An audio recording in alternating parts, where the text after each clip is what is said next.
আমরা সেই ধর্মের অনুসারী যে ধর্ম মানুষের উপকার করবার জন্য আমাদেরকে নানাভাবে নির্দেশ করেছে। নবী করিম সাল্লাল্লাহু আলাইহি সাল্লাম বলেছেন, মাসালুল মুমিনিনা ফি তাওয়াদ্দিহিম ওয়া তারাহুমিহিম ওয়া তাআতুফিহিম কামাসালিল জাসাদ। একজন ঈমানদার অন্য সব ঈমানদারদের প্রতি তার ভালোবাসা, তার হৃদ্যতা, সহমর্মিতা, এই জায়গাটাতে একটা দেহের মতো আচরণ করবে। ইদাস্তাকা মিনহু উযবুন, একটা দেহের যেরকম একটা অঙ্গ যদি অসুস্থ হয়, একটা অঙ্গ যদি কষ্টে নিপতিত হয়, তাহলে পুরো শরীর সেটাকে ফিল করে, অনুভব করে। যদি পা ভেঙে যায়, পায়ে ব্যথা পায়, পুরো শরীরে জ্বরে আক্রান্ত হয়ে যায়।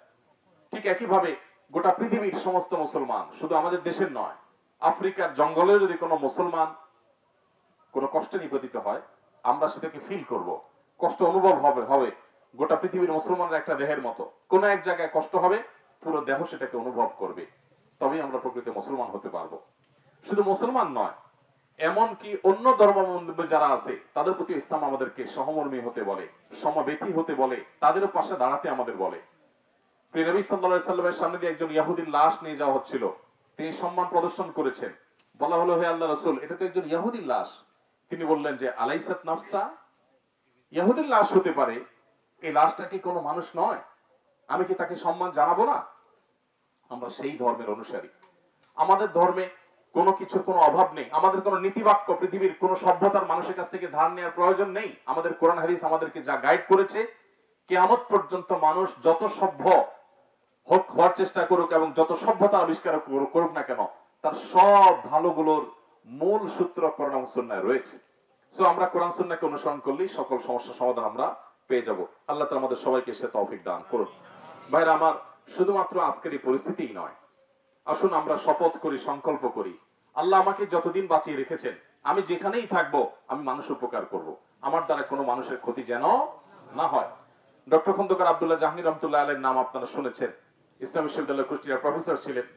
স্যার রাহিমাহুল্লাহ বলতেন, আমার সারা জীবনের যত গবেষণা, যত পড়াশোনা, দেশে বিদেশে ইসলামের উপরে যত আমার ডিগ্রি নেওয়া হয়েছে, ইসলামের উপরে আমি যে অধ্যাপনা করেছি, বিশ্ববিদ্যালয়ে পড়িয়েছি, আমার সারা জীবন ইসলাম নিয়ে পড়াশোনার নির্যাস আমি 2 লাইনে বলতে পারবো। তার প্রথম লাইন হলো, ঈমানের পর, 5 ওয়াক্ত নামাজ সহ ইসলামের মেইন ফরজ কাজগুলোর পর আল্লাহ তাআলা সবচেয়ে বেশি সন্তুষ্ট হন যখন মানুষ মানুষের উপকার করে।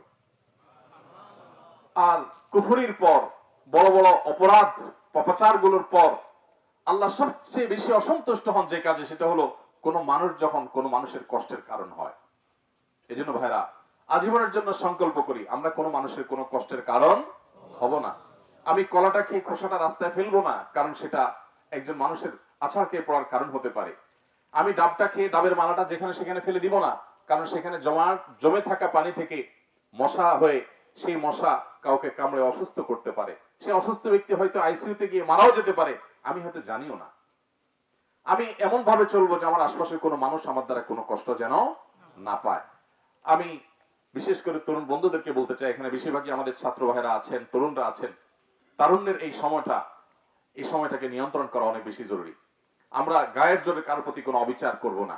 আমরা হয়তো কয়েকজন মিলে একটা শক্তি অনুভব করি, এই শক্তিটা আমরা ভালো কাজে ব্যয় করব, আমরা কোনো মন্দ কাজে ব্যয় করব না ইনশাআল্লাহ। আমরা ইনশাআল্লাহ আমাদের চেষ্টায় কোনো ত্রুটি করব না। আপনাদের প্রতি আমি কৃতজ্ঞতা জ্ঞাপন করছি। আপনারা যে কষ্ট করেছেন, এই জন্য আল্লাহ আপনাদেরকে বিনিময় দান করবেন। আপনাদেরকে এখানে উপযুক্ত খাবার, পানীয় সবকিছু আমরা সরবরাহ করতে পারছি না, তারপরও আমরা যেটুকু চেষ্টা করছি সেটুকুর জন্য আল্লাহ তাআলা আমাদেরকে যেমন উত্তম বদলা দান করবেন, আমরা আশা করছি যে আপনারা যে সবর করছেন, আল্লাহ তাআলা আপনাদেরকে উত্তম বদলা দান করবেন। আস-সুন্নাহ ফাউন্ডেশন, উম্মার স্বার্থে সুন্নাহর সাথে।